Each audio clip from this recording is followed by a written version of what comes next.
Breaking News Kompas TV kembali untuk Anda. Saudara, ini adalah visual udara yang kami akan tunjukkan kepada Anda di mana proses penyelamatan dan juga evakuasi terhadap 5 orang yang masih dinyatakan hilang masih terus dicari di Kabupaten Pekalongan, Jawa Tengah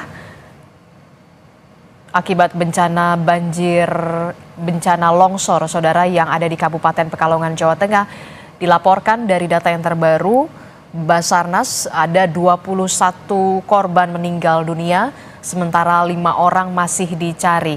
5 orang yang masih dicari tadi disebutkan oleh jurnalis Kompas TV Benediktus Aditya dan juga juru kamera Sabta Yoga yang menyebutkan bahwa memang satu di antara orang yang masih dicari ini adalah anggota keluarga dari Sekretaris Desa Kasimpar. Desa Kasimpar sendiri, saudara, merupakan desa yang paling terdampak, paling parah dari bencana tanah longsor di Kabupaten Pekalongan, Jawa Tengah. Setidaknya sebenarnya tadi disebutkan ada 4 titik lokasi longsor yang melanda wilayah Kabupaten Pekalongan, Jawa Tengah, dan ini adalah Desa Kasimpar yang terlihat bahwa memang upaya penyelamatan dan juga proses evakuasi untuk mencari 5 orang yang masih hilang terus dilakukan. Proses pencarian terhadap 5 orang yang masih dinyatakan hilang ini amat tergantung dengan kondisi cuaca. Demi keselamatan para penyelamat dan juga relawan, petugas berjibaku untuk terus melakukan pencarian di antara reruntuhan puing-puing bangunan dan juga mengerahkan pompa air bertekanan tinggi untuk kemudian memecah tanah yang bisa dikatakan sudah padat begitu ya. Yang kita ketahui, saudara, sebelumnya bencana tanah longsor ini terjadi di wilayah Kabupaten Pekalongan, Jawa Tengah, dan ada setidaknya 21 orang meninggal dunia dan 5 orang lainnya hilang. Lebih lengkapnya kita akan tanyakan langsung kepada jurnalis Kompas TV Benediktus Aditya dan juga juru kamera Sabta Yoga yang masih berada di salah satu lokasi paling parah di wilayah Kabupaten Pekalongan, Desa Kasimpar. Bene, saya kembali menanyakan bagaimana, apakah nanti akan ada skema-skema evakuasi yang atau skema-skema pencarian yang sudah diatur oleh petugas dan juga relawan untuk hari ini difokuskan di tempat Anda melaporkan saat ini, atau seperti apa skemanya? Ya, Disti dan juga saudara, memang terkait dengan skema untuk pencarian dan juga proses evakuasi ini, langkah terdekat yang akan dilakukan adalah memang membuka akses jalan yang terputus, karena memang untuk menuju ke lokasi TKP di beberapa titik yang terjadi tanah longsor ini masih tertutup timbunan tanah, juga rerobohan dari pohon-pohon begitu, dan ini harus dievakuasi terkait dengan nanti akses kelancaran dari proses evakuasi dan juga pencarian yang tengah dilakukan dari tim gabungan. Nah, Adisti, saya mau menunjukkan kepada Anda di mana di sebelah kiri saya ini sudah juga disiapkan satu kantong jenazah dari tim Basarnas, karena memang dari tempat saya melaporkan, tepatnya di sektor 2 ini di Desa Kasimpar, ini diyakini masih ada satu anggota keluarga dari sekretaris desa, yaitu lebih tepatnya anaknya dari sekretaris desa Kasimpar yang masih dilakukan proses pencarian di belakang saya. Kalau saya tunjukkan kepada Anda, ini para petugas masih berjibaku untuk membereskan atau membersihkan puing-puing tanah dan juga puing-puing bangunan serta puing-puing rerobohan pohon yang menimpa rumah tersebut. Dan kalau dari informasi yang kami terima di tempat saya mengabarkan ini, setidaknya ada 3 rumah yang terdampak akibat longsoran tanah begitu. Nah, Adisti, kalau memang bisa saya kabarkan, di tempat saya mengabarkan di hari pertama ini merupakan tempat penemuan korban meninggal dunia terbanyak. Setidaknya ada 17 korban dunia, dan korban meninggal dunia maksud kami karena memang pada saat kejadian tanah longsor, kami mendapat informasi bahwa di rumah sekretaris desa Kasimpar sendiri ini menjadi salah satu tempat persinggahan masyarakat sekitar ketika terjadi hujan begitu. Namun yang tidak disangka adalah pada saat kejadian ini memang hujan mengguyur lokasi cukup deras begitu, cukup lebat dan tidak berhenti-henti.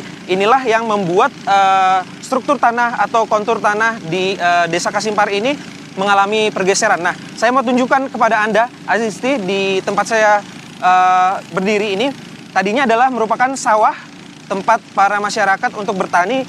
Nah, kalau misalkan saya injak, memang ini sedikit ambles untuk ke dalam gitu ya, karena struktur tanah atau kontur tanah di Desa Kasimpar ini merupakan tanah-tanah gembur dan para warga masyarakat ini bekerja mayoritasnya sebagai petani di Desa Kasimpar. Nah, ini juga menjadi suatu kendala ketika para petugas dan dari tim gabungan TNI Polri juga Basarnas melakukan evakuasi karena kontur tanah yang masih cukup padat begitu, karena tanahnya ini berstruktur atau berkontur gembur.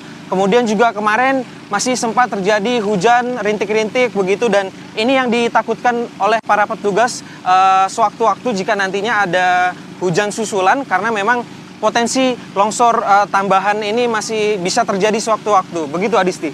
Oke, kalau tadi kan Anda juga menyebutkan proses evakuasi dan juga penyelamatan terhadap 5 orang yang masih hilang ini menggunakan pompa air bertekanan tinggi begitu ya, untuk bisa menyemprotkan air ke tanah-tanah begitu yang memang sudah padat kemarin begitu.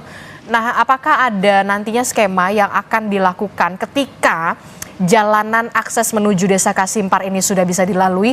Apakah nanti akan ada ekskavator yang akan diterjunkan atau kemudian juga melibatkan anjing K9 untuk proses evakuasi terhadap 5 orang yang masih hilang? Ya, Adisti, memang terkait dengan hal tersebut, kami juga tadi sempat melihat ada dari jajaran Polda Jateng begitu, dari unit K9 ini membawa sekitar ada 2 ekor anjing untuk melakukan pencarian. Namun tadi unit K9 masih bergerak menuju ke arah kafe begitu, salah satu titik yang juga terdampak dari tanah longsor, karena memang di titik di kafe itu juga diperkirakan masih ada korban hilang. Sementara untuk di sektor 2 tempat saya mengabarkan ini diyakini masih ada 1 korban yang terkait dengan ini adalah anggota keluarga dari Sekretaris Desa Kasimpar. Nah, terkait dengan apakah ekskavator nantinya akan dikerahkan untuk turun ke Desa Kasimpar, tepatnya di area persawahan ini, kalau dari informasi yang kami terima, memang ini masih diusahakan oleh tim gabungan dan juga tim SAR yang berada di lapangan, karena mengingat lokasi menuju ke TKP juga jalannya begitu kecil, sehingga ini tidak bisa, ekskavator maksud kami tidak bisa lalu lalang secara fleksibel begitu, karena mengingat kontur jalan yang juga menanjak dan juga menurun begitu ekstrim. Ini perlu perhatian dari tim gabungan, sehingga sampai dengan saat ini memang proses evakuasi masih dilakukan secara manual begitu, Adisti, di mana jika sewaktu-waktu tim pencarian dan juga evakuasi menemukan adanya korban di reruntuhan ini, biasanya memang tim evakuasi ini langsung memasukkan korban ke kantong jenazah, lalu membawa kantong jenazah ini ke akses terdekat yang bisa dilalui oleh mobil, yaitu tepatnya di Gereja Kristen Jawa Kasimpar. Begitu, Adisti. Oke, baik. Tampaknya pengerahan anjing K9 memang sudah dilakukan oleh kepolisian untuk mencari kemungkinan adanya korban yang masih dicari dan masih hilang di sana. Setidaknya ada 5 orang yang masih dicari di data terbaru. Nanti kami akan update lagi kembali dari sana. Terima kasih informasinya jurnalis Kompas TV Benediktus Aditya dan juga juru kamera ada Sabta Yoga. Keselamatan yang paling utama. Terima kasih rekan-rekan. Saudara, informasi lainnya masih akan kami hadirkan usai jeda. Tetaplah bersama kami dalam Breaking News Kompas TV.